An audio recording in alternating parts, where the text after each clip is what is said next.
Amongst others, those here this evening with us are Peadar Tobin, Maddie McGrath, Michael Collins and Ronan Mullen.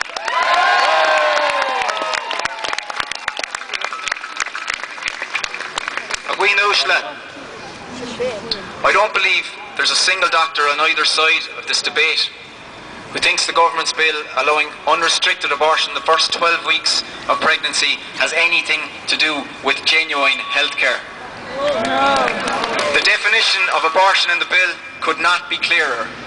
It is defined as a procedure intended to end the life of a fetus. Genuine healthcare is about protecting human life, not ending it.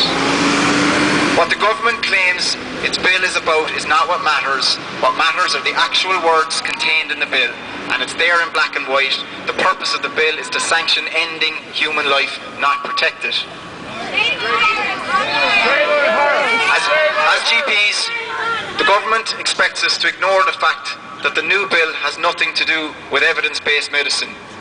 We are being asked to surrender our clinical judgment and pretend that what we're being asked to do is healthcare, even though we know it has nothing whatsoever to do with it.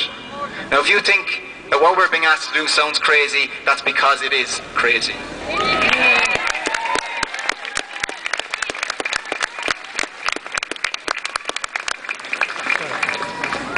But we are not going to sit back and validate the insanity. We will be respectful, but we will not go quietly. We are not going anywhere.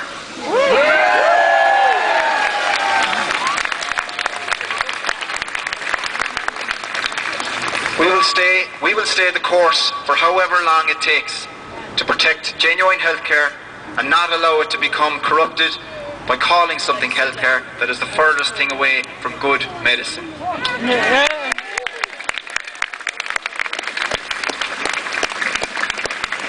It's very reassuring to see the opinion polls this week showing huge public support for proper freedom of conscience protections in the law.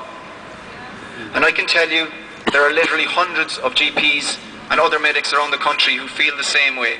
I'm in contact with many of them, and they are every bit as horrified about what's happening. As GPs, some of us have had the experience of patients coming to us saying, "We owe the life of our child to you." These parents may have contemplated abortion, but their GP was there to support and care for them. Perhaps just a kind word or something more made all the difference, resulting in someone being alive today who otherwise wouldn't.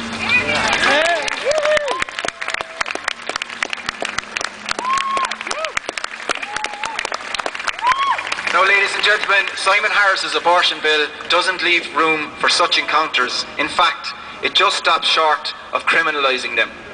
The government's bill is designed to trigger a chain of events that ensures abortions take place with conveyor belt speed whenever a request for one is made.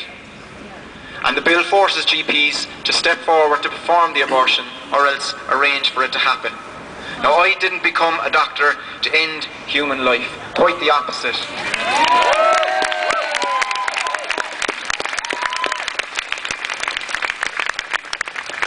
I became a doctor to do my utmost to protect life and care for all my patients, born and unborn, and that is never going to change.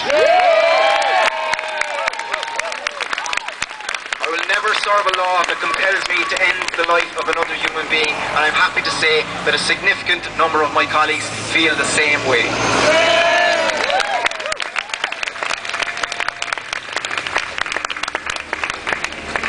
If the government doesn't enshrine proper freedom of conscience protections, then a lot of GPs will walk away from their jobs rather than cooperate with such an unjust law.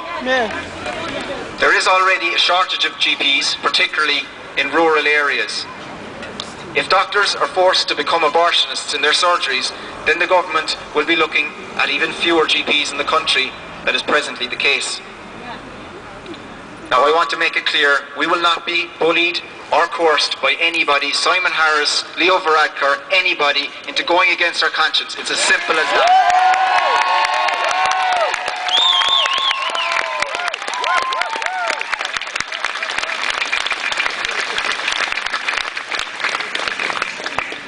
reaches a point where GPs have to leave general practice, it will be a sad day for Ireland. Areas will lose some of the finest GPs in the country, and I don't think the government has thought this one through at all. I feel they'll realise it when it's too late. We have to lobby extra hard to ensure it does not come to that.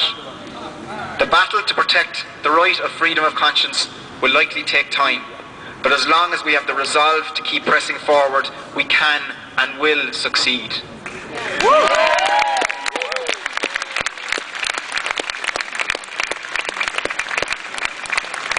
Ladies and gentlemen, let's agree that tonight is the start of something, not the end.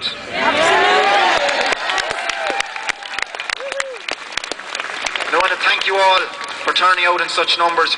Your presence here has given us genuinely huge encouragement, and I want to encourage people to stick around afterwards and for us to get to know each other and to share notes about how to press forward.